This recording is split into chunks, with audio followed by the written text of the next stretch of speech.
ma intaa ka dhawaayana ciidamada oo booliis gaarka ah ninka kooy magaalada Baydhabo si isin boogdin maalmo in magaalada Baydhabo ciidamada ku soo dheehan bahayaan ciidamadii oo kooy hayaan may maxad nagaane sidii oo sharafta leh han gorodag ciidamadii inay oo kooyaan oo qayb qaadan wadankan adowga ka duuli in dib lan ku reeyo yoon qayb qaadan ha gorodi ila qasabna iyo aragdeedsiin ka maxad nagaan go'aankiisa ha qaateen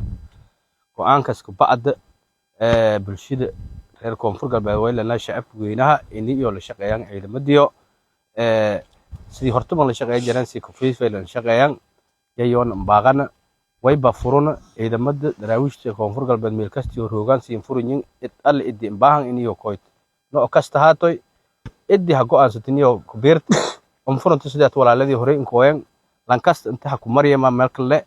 marka baaqan yoon inay ka qiib naqdan ciidamada dhamaan daraawiishta koonfur galbeed may faraana inay shacabka la macmiilan qof shacab wal ninjeysin qof shacab la dhibaateyn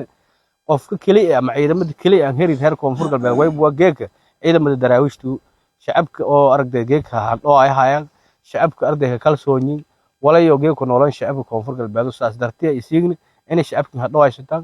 aragdeeda la shaqeeytan sidii horta aadad hayti waana la shaqeeytan formation iyo walwal basan si haysi ciidan ogdin inay shacabka hadoo haystaan yasan faraana ciidamada dhamaan daraawiishta koonfur galbeed